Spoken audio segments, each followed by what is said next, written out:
Nous enquêtons sur la disparition de Giovanni Pelletier, 18 ans depuis des mois. L'adolescent de Caroline du Nord disparu en Floride après avoir envoyé à sa mère « Maman, aide-moi ». Après avoir été récupéré par sa famille, des rapports ont signalé un comportement frénétique et erratique. Plus tard, une vidéo l'a montré courant près de la route, cette nuit-là, frôlant la circulation. Et maintenant, le rapport d'autopsie a enfin révélé comment il était mort. Nous allons tout analyser avec un enquêteur spécialisé en homicide. Bienvenue dans Sidebar de Law and Crime, je suis Jesse Weber. Nous suivons cette affaire étrange et bouleversante de Giovanni Pelletier, âgé de 18 ans, depuis des mois maintenant. L'adolescent de Caroline du Nord, disparu en Floride après avoir été récupéré par sa famille, a envoyé à sa mère un dernier message. « Maman, aide-moi ». Son corps il a été retrouvé une semaine plus tard dans un bassin de rétention, trop décomposé pour être identifié immédiatement. Et cela a clairement laissé de nombreuses cases aux questions sans réponse. Mais maintenant, nous revenons avec une nouvelle mise à jour, et c'est une mise à jour importante. Le rapport d'autopsie a finalement déterminé comment Giovanni est mort. Et bien que certains détails restent flous, les conclusions révèlent un mélange tragique d'accidents et de complications de santé rares. Et apparemment, aucune preuve de jeu déloyal. Je veux commencer depuis le début. Giovanni Pelletier, 18 ans, de Raleigh, Caroline du Nord, est l'aîné de 5 enfants. Fin juillet, il est parti en Floride avec sa mère Brigitte, son fiancé et ses frères et sœurs pour renouer avec la famille de son père, selon sa mère. Elle a déclaré aux médias qu'il était né en Floride, y avait vécu jusqu'à l'âge de 4 ans environ, mais avait surtout grandi en Caroline du Nord avec sa mère. Et elle a dit qu'il était enthousiaste à l'idée de faire connaissance avec ses proches du côté paternel, vous savez, découvrir ses racines, passer du temps avec une famille qu'il n'avait pas vraiment vue depuis des années. Passons aux premières heures du vendredi 1er août. Selon le bureau du shérif du comté de Manatee, vers 1h30 du matin, Giovanni a été récupéré à Englewood, Floride, par un cousin et 2 amis de ce cousin. Le plan était de le conduire 3 heures jusqu'à la maison de son grand-père dans le comté de Brevard. Sur le papier, ça paraît simple, non? Le problème, c'est qu'en une demi-heure, les choses ont mal tourné. Giovanni a apparemment envoyé des messages à sa mère, 2 au total, et il a même essayé de l'appeler. Le problème, c'est qu'elle dormait, et l'un de ses messages était simple mais inquiétant. Citation « Maman, aide-moi ». Sa mère, occupée à réviser pour un examen du conseil de la pharmacie, a dit aux journalistes qu'elle n'avait vu les messages que plus tard, vers 6h08, ainsi qu'un message vocal du grand-père de Giovanni. Le message du grand-père suggérait une altercation durant le trajet, Giovanni ayant été laissé sur le bord de la route dans le comté de Manatee. Presque aussitôt après sa disparition, la famille a lancé une collecte GoFundMe pour soutenir les recherches. La publication reflétait la détresse, le chagrin qu'il ressentait. Rédigée par la tante de Giovanni, elle disait « Notre famille vit un cauchemar. Mon neveu de 18 ans, Giovanni Pelletier, a disparu dans des circonstances profondément troublantes et suspectes. La dernière fois que quelqu'un a eu de ses nouvelles, il a envoyé un message à sa mère qui disait simplement « Maman, aide-moi ». Sa mère a aussitôt tenté de joindre Giovanni, mais son téléphone et son sac à dos étaient déjà abandonnés sur le bord de la route. D'après ce que lui a raconté le cousin qu'il a récupéré, le groupe aurait apparemment fumé de la marijuana ensemble après avoir quitté Englewood. Giovanni aurait alors commencé à agir de façon erratique, jurant, paniquant et aurait même sorti un couteau. Le cousin a dit qu'ils lui ont pris le couteau et que Giovanni a fui le véhicule. Cependant, les rapports des forces de l'ordre racontent l'histoire un peu différemment. D'après le bureau du shérif du comté de Charlotte, Giovanni était sorti seul de la voiture et avait couru le long de l'autoroute. Dans une avancée majeure déjà couverte, le shérif Rick Wells a indiqué que les adjoints avaient trouvé Giovanni grâce aux caméras de circulation. Bien que les images soient de mauvaise qualité, ils disent qu'elles montrent Giovanni sur la route, manquant de peu d'être percuté par un camion. Montrez-le juste ici. Il vient vers l'est. Maintenant, il repart vers l'ouest. Et il y a une barrière en béton juste ici. Et en bas, c'est là où se trouve l'étang. Alors, nous continuons à vérifier les caméras et nous avons de la chance. En l'ouest, qui se trouve du côté ouest de la State Road 7, nous avons une caméra qui pointe vers le talus qu'il descend à 2h19 du matin. Passez ça là. Je veux que tu restes concentré ici.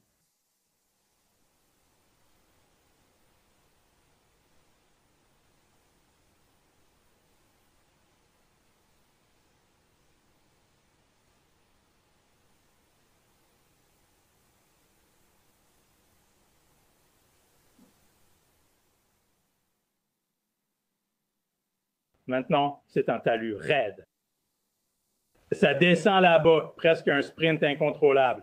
Si tu es déjà descendu une colline, tu sais de quoi je parle. Mais l'étang, c'est juste ici, au bord de ce talus. Je veux dire, ce qui est important pour moi que tu vois, il n'y a personne qui le poursuit. Il n'y a personne autour de lui. En fait, quand il descend ce talus, le véhicule est à 3 kilomètres.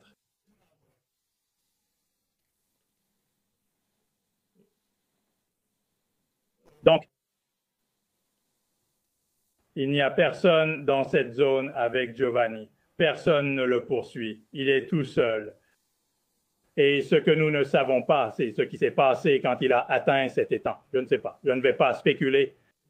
La cause du décès est indéterminée. Donc, nous savons que personne n'est descendu sur cette pente après lui. Ils ne le cherchent pas. Il est resté là, nous pensons, jusqu'à ce qu'il soit retrouvé par l'ami de la famille le vendredi 8. Nous ne savons vraiment pas ce qui s'est passé une fois qu'il est entré dans l'étang. Et encore une fois, je pense que tout ce que je pourrais dire ne serait que pure spéculation. Nous attendons encore les conclusions du médecin légiste et les résultats toxicologiques. Donc, nous n'avons pas toutes les réponses. Nous savons que c'est la dernière fois qu'il a été vu cette nuit-là. Le cousin a décrit l'altercation dans la voiture, tandis que les enquêteurs se sont concentrés sur les événements après sa sortie du véhicule. Même si ces récits diffèrent, la police affirme que les proches de Giovanni ont été totalement coopératifs pendant l'enquête. Pendant ce temps, sa famille et les forces de l'ordre ont coordonné des recherches dans plusieurs comtés. Des shérifs adjoints, unités cynophiles, drones et hélicoptères ont ratissé la zone. La famille a aussi mené ses propres recherches. Malgré tous ces efforts, il a fallu une semaine avant qu'un ami de la famille retrouve le corps de Giovanni dans un bassin près de l'I-75 et de la route d'État 70. Son état était tellement dégradé qu'ils ont dû s'appuyer sur les dossiers dentaires. Les autorités ont finalement confirmé qu'il s'agissait de Giovanni. Et maintenant, après des mois d'incertitude, il y a enfin un nouveau développement dans l'affaire de Giovanni. Le médecin légiste a déterminé la cause et la manière du décès. Mais qu'est-ce que cela signifie vraiment? Comment les experts interprètent-ils tous les détails de l'autopsie, du rapport toxicologique, des autres preuves? C'est de cela dont nous voulons parler. D'accord. Donc pour nous aider à comprendre tout cela et voir quelles sont les nouvelles avancées, je voudrais inviter quelqu'un qui peut nous expliquer exactement ce que tout cela signifie d'un point de vue d'enquête.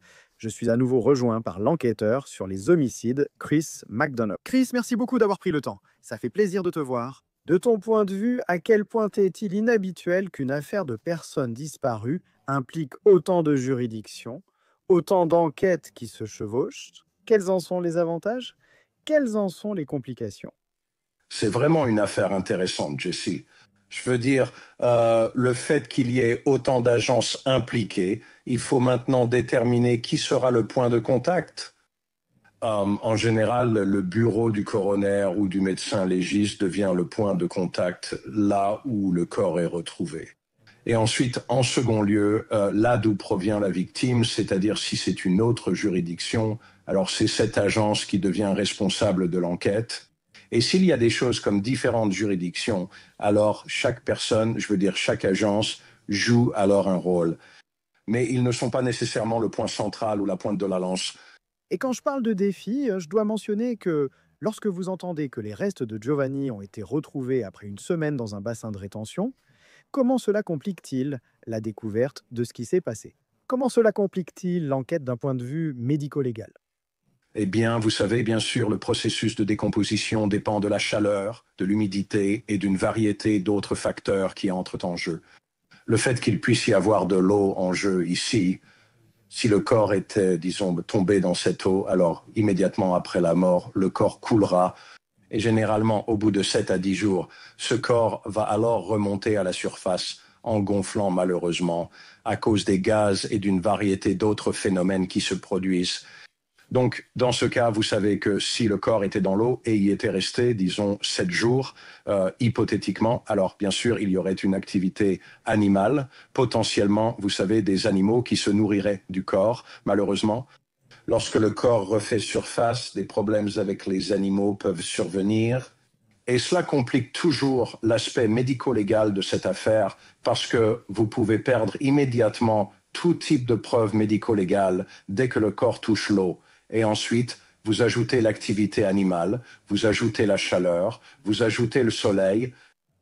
Cela devient assez rapide. Un corps peut se décomposer très vite, probablement en 7 à 10 jours dans ce type de circonstances. Il y a un aspect compréhensible. Dans chaque affaire, de nombreuses questions se posent et souvent la famille veut savoir tout de suite ce qui s'est passé. Et c'est bien normal. Est-ce que les membres de la famille, s'ils mènent des enquêtes parallèles, est-ce utile aux forces de l'ordre? Travaillent-ils ensemble? Cela complique-t-il la coordination des informations et des ressources? Parce que, vous savez, j'ai déjà vu des membres de la famille, le public, des amis, parfois ils peuvent découvrir des choses que les forces de l'ordre ne peuvent pas. Oui, absolument. Et c'est ça l'essentiel, n'est-ce pas, je sais? Je veux dire, ils doivent communiquer avec les forces de l'ordre pour éviter qu'il y ait des chevauchements parallèles, parce que cela complique ensuite une enquête. À cause des enquêteurs, s'ils trouvent, disons, des preuves accablantes et que la famille insiste encore et encore, vous savez, parfois il y a une stratégie que vous voulez utiliser sans révéler que vous avez cette information. Donc, tant que ces informations sont partagées collectivement, les agences qui sont en première ligne devraient avoir un intermédiaire avec la famille pour que les lignes ne se croisent pas et que la communication ne soit pas, vous savez, perturbée. D'accord, je veux parler de cette nouvelle mise à jour. Des mois après la découverte du corps de Giovanni dans ce bassin, les autorités obtiennent enfin une conclusion médicale sur la cause de sa mort. Le rapport d'autopsie obtenu par les autorités confirme que la cause du décès était la noyade et que la manière du décès a été qualifiée d'accidentelle. Citation. Malgré l'état avancé de décomposition rendant certains résultats de l'autopsie obscure, aucune preuve de traumatisme majeur avant la mort n'a été trouvée. En résumé, aucune blessure par balle, arme blanche ou signe d'attaque violente n'a été relevée. L'examinateur a ajouté que les preuves vidéo soutenaient cette conclusion, citation. Aucune autre personne n'a causé sa mort. Les résultats toxicologiques ont montré une faible quantité d'éthanol dans le foie de Giovanni, ce qui, selon l'examinateur, s'explique par la décomposition. Le rapport a aussi révélé une grave maladie sous-jacente chez Giovanni, je cite, une anomalie congénitale extrêmement rare de l'artère coronaire, qui est de façon disproportionnée associée à une insuffisance cardiaque ou à une mort subite d'origine cardiaque, en particulier lors d'un effort physique. Bien que le médecin légiste ait noté que cette condition a contribué au décès, je cite, on ne peut pas l'exclure complètement. La noyade a été déterminée comme la cause principale. Je dirais aussi que la faune mentionnée précédemment a influencé cette scène. L'examinateur a écrit que lorsque le corps de Giovanni a été retrouvé, un alligator était apparemment en train de charognarder ses restes. Des marques de griffes et autres traces compatibles avec le charognage d'alligator ont été trouvées. C'est terrible à imaginer, Chris. Quelle est ta réaction face à cette cause et cette façon de mourir? C'est une situation triste quand, tu sais, chaque fois qu'on a une vie jeune et pleine de vitalité, qui est juste sur le point de décoller, tu sais, et de conquérir le monde, faute d'un meilleur terme. Et maintenant, tout à coup, il est retrouvé dans un bassin de rétention, tu sais, près de l'autoroute en Floride. Il y aura toujours ces questions qu'une famille va se poser par rapport à tu sais pourquoi et comment, n'est-ce pas? Ici, les raisons sont vraiment importantes. Et tout type de preuve que l'enquête pourrait révéler qui montrerait ce pourquoi. Et quand vous obtenez le rapport d'autopsie, comme vous en parlez, vous pouvez faire une analyse comparative avec le pourquoi que vous connaissez déjà. Parfois, cela aide, mais parfois non pour les familles. C'est une transition très difficile, vous savez, d'accepter que la réalité pourrait potentiellement être ce qu'elle est. Pour être clair, devrions-nous faire confiance à cette conclusion? En d'autres termes, s'il y avait des signes qu'il avait été attaqué, frappé, poignardé ou abattu, quelque chose comme ça, ce serait évident, cette femme. Je veux dire, la question devient, à quel point pouvons-nous être sûrs qu'il n'y avait aucun signe de traumatisme externe, que c'était une noyade et que c'était un accident? Écoutez, je ne... Ils en parlent? Il y a d'autres aspects dans cette affaire, d'autres preuves qui pourraient aider à faire cette détermination, mais vous sentez-vous assez sûr que c'est bien ce qui s'est passé? C'est une tragédie. Mais au final, si nous ne considérons plus cela comme une enquête pour homicide, à quel point êtes-vous sûr de cette conclusion? Eh bien, vous ne voulez pas, vous savez, prescrire avant de diagnostiquer, n'est-ce pas? Beaucoup de fois, parfois, vous savez, vous essayez d'adapter les circonstances à ce que vous pensez voir. Donc, dans ce cas, la présence d'alligators, comment cela compliquerait-il les choses s'il y avait eu un traumatisme sur le corps? Et puis, ben, vous ajoutez la dynamique du corps, rester sous l'eau aussi longtemps.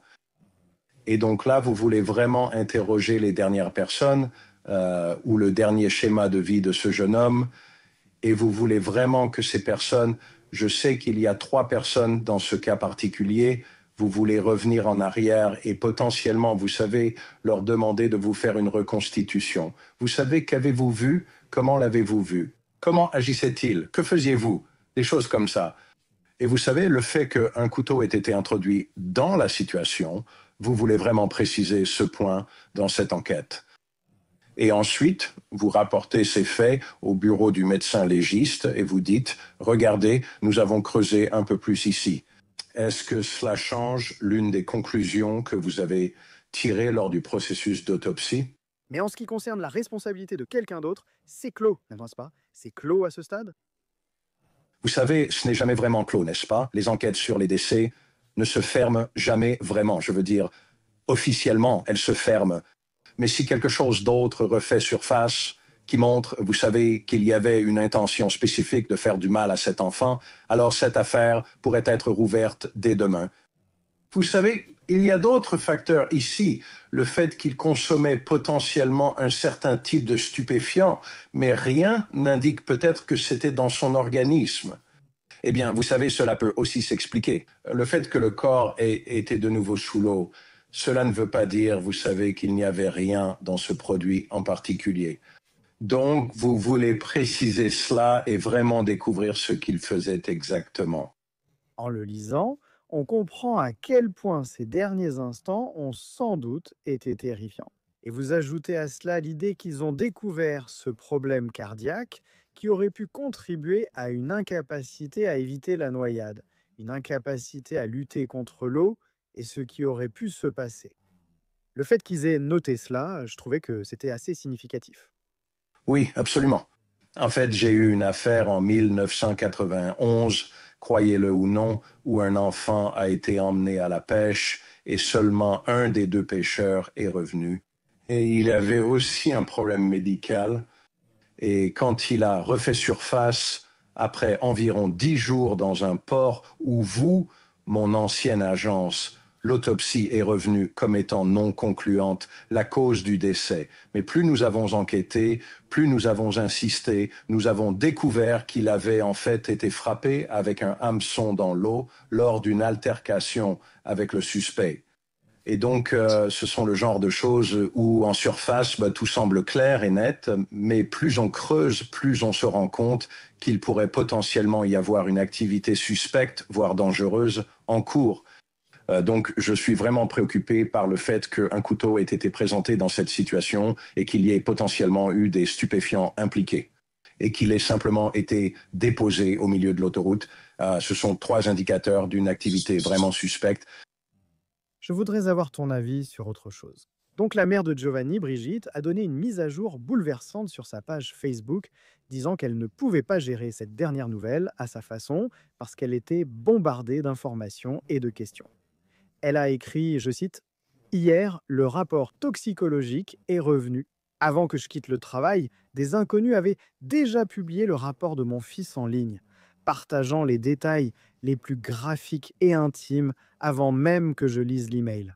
Cela m'a volé la chance de l'annoncer moi-même à mes enfants et les derniers instants de ma vie avant que la chimie de mon cerveau ne change à jamais à cause de ce que j'allais lire. Au lieu de cela, je l'ai appris par des captures d'écran, des messages vocaux et des textos, suivis de journalistes qui me demandaient des détails que je n'avais même pas encore vus. Malgré cette cruauté, je me souviens pourquoi nous luttons pour que l'histoire de Giovanni perdure.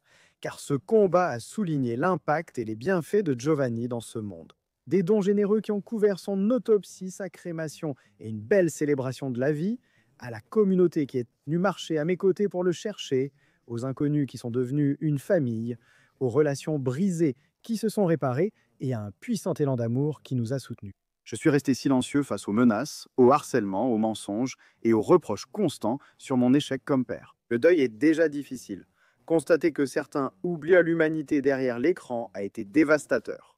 Aucun mot ne décrit la douleur de pleurer un enfant sous les yeux du monde, ni combien je me sens violé par ses actes. Heureusement, il existe des mots pour exprimer la gratitude que je ressens pour chaque message, appel et publication de ceux qui continuent à nous soutenir pendant le chapitre le plus sombre de notre vie. Quand je trouverai la force de porter cette douleur, je reviendrai. Permettez-moi de dire que nos pensées et prières accompagnent la famille de Giovanni en cette période difficile.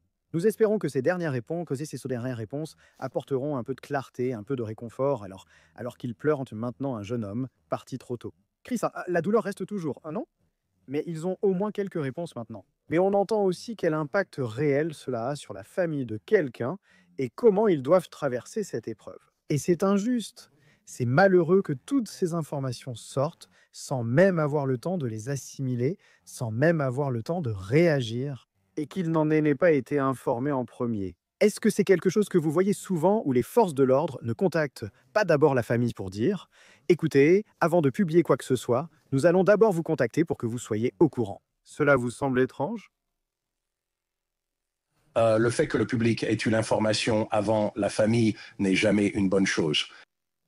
Je veux dire, et quand on entend ce que maman dit ici, elle parle de tous ses sens et de toute sa vie qui sont complètement reprogrammés et les substances chimiques changent à l'intérieur de son corps. Malheureusement, je peux en parler avec authenticité. Je comprends ce que ressent cette mère. Ma femme et moi avons perdu un enfant en 2003. Il avait 20 ans, c'était un accident. Je connais précisément la profondeur de la douleur qu'elle décrit et projette au monde. Et pour répondre à ta remarque, Jessie, c'est la responsabilité non seulement des forces de l'ordre, mais aussi de toutes les autorités impliquées de s'assurer que la famille soit prise en charge en priorité. Tout le reste s'arrangera après, tu sais. Et donc, s'ils ne l'ont pas fait, alors oui, elle a parfaitement le droit de se demander pourquoi le monde entier est au courant alors que nous, non. Et tu sais, parfois, pendant le processus de guérison, tu sais, sans vouloir m'imposer dans cette conversation, mais j'ai été à la place de cette famille. Ma femme et moi avons vécu ça. Et je pensais comprendre ce que cette douleur faisait ressentir, tu sais, après avoir travaillé dans l'homicide aussi longtemps que moi. Mais je ne comprenais pas. Je croyais que oui, mais non. Et jusqu'à ce que cela touche notre famille. Et donc, j'ai beaucoup d'empathie pour les familles qui traversent ça. Vous savez, ça a changé ma vie de voir à travers le prisme qu'ils utilisent, peut-être eux aussi. Et je pense que cela m'a aidé à être plus empathique envers les familles qui n'ont peut-être pas les bonnes réponses ou peut-être que les réponses existent, puis à les guider à travers les raisons pour lesquelles nous sommes arrivés à cette conclusion lors de l'enquête. Eh bien, tout d'abord, Chris, je ne savais pas cela. Je suis vraiment désolé. Je n'en parle pas très souvent, je m'excuse.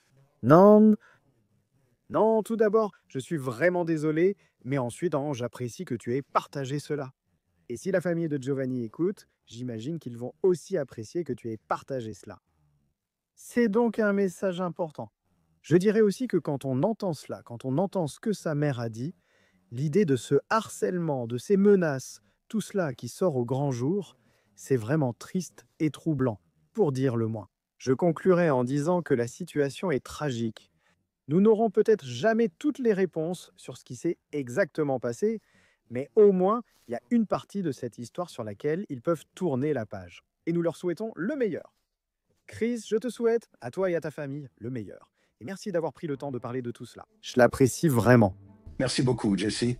Et c'est tout ce que nous avons pour vous pour l'instant ici sur Sidebar. Merci beaucoup à tous de nous avoir rejoints.